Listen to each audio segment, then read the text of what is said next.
Okay, so in case anyone has been living underneath a rock for the past 3 days, for his 20 million subscriber special, Mr. Beast is teaming up with a ton of awesome YouTubers to plant 20 million trees by 2020. They're doing this by teaming up with the Arbor Tree Foundation, who are some tree planting professionals, and they've agreed that for every $1 donated, they will plant a tree.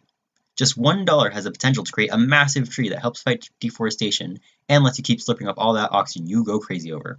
It truly is a great cause, and I strongly encourage anyone who's interested to donate. So, in the spirit of the hashtag Team Trees movement, I've decided to participate by making my own video.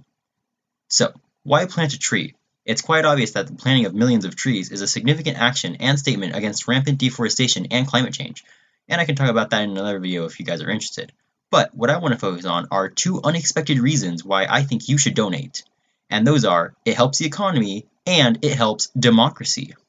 Now, some of you might say that I don't really care about a couple of trees or the environment. Well, to that I say, do you like money? Because planting trees can lead to saving money. If I were to ask you what the relationship between the environment and the economy was, it's a pretty instinctual reaction to say that they're inversely proportional. In other words, the economy improves at the expense of the environment, and vice versa. However, more recent studies are showing that improving the environment can improve the economy as well. It sounds counterintuitive, but let's look at some examples from the Ecologic Institute. The Ecologic Institute looked at social and economic benefits of enhanced environmental protection in Eastern Europe and the Russian Federation countries. They primarily focused on the following environmental protections. Air. Achievement of the selected targets for air pollutants could save between 50,000 and 150,000 lives per year due to reduced air pollution alone. Water. Improved drinking water, sewage connection, and improved hygiene practices could lead to the benefits of 9 to 21 billion euros each year in the EU neighborhood countries and Russia due to decreased morbidity and mortality of the populations. Waste. Achievement of selected targets could lead to an additional 64 million people being covered by proper municipal waste collection, and around 10 billion cubic meters of methane, a powerful greenhouse gas, could potentially be captured from improved landfills. An additional 25,000 jobs could be created in this sector. Nature. Forests are critically important for the storage of carbon, storing around 34 billion tons of carbon, equal to 125 billion tons of carbon dioxide. Deforestation and the degradation of forests risks releasing emissions as well as losing a range of forest ecosystem services, such as water purification and supply, flood control, and provision of forest products. If you're curious as to what the aforementioned selected targets and goals are, feel free to look at the full article in the description.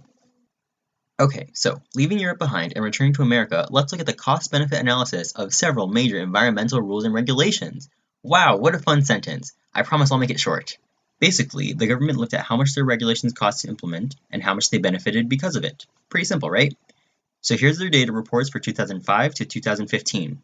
Yeah, a lot of numbers. But these two columns are just the same price using 2001 dollars, so not accounting for inflation, so we don't really need those. Other than that, all we are interested in is comparing the cost column to the benefits column. You'll soon notice that for every single department, the benefits outweigh the costs, which is actually a really good thing. Many people shrink whenever they hear the words government regulation, but as we can see in specific cases, government regulations can benefit the environment, the economy, and public health. Not too shabby for a bunch of bureaucrats.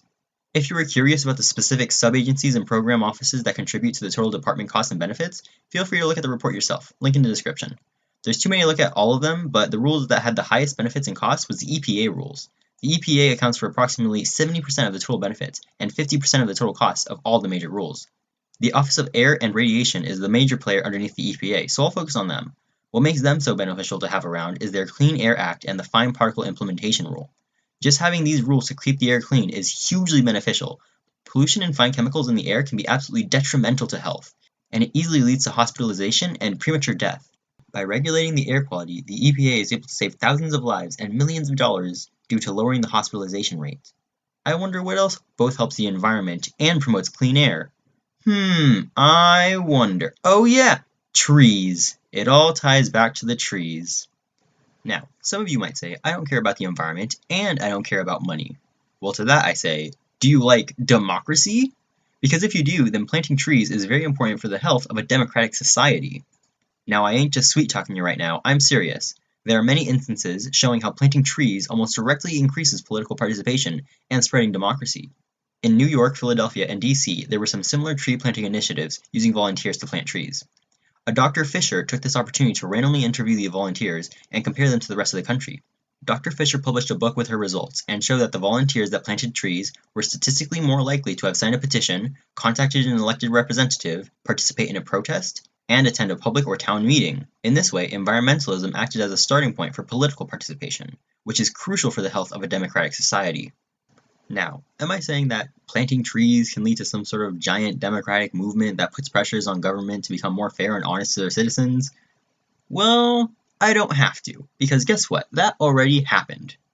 Everybody, I would like to introduce you to the Green Belt Movement. The Green Belt Movement was started in Kenya in 1977 by the late Professor Wangari Maathai.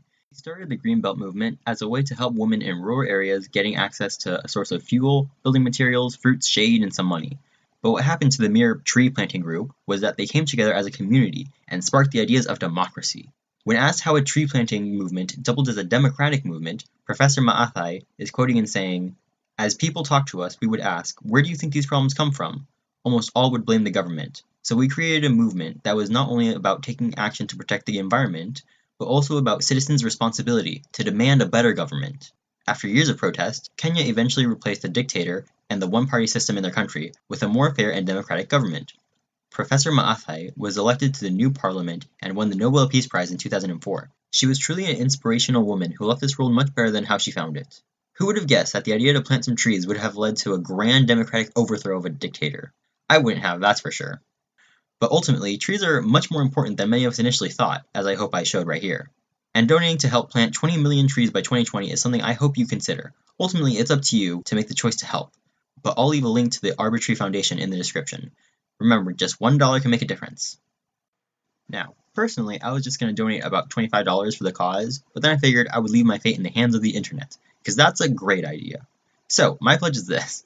For every 2 likes this video gets, I will donate an additional $1.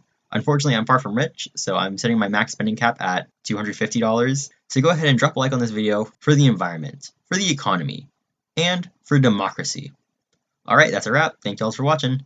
Make sure you like, subscribe if you want, and links are in the description. I'll see you next time. Bye!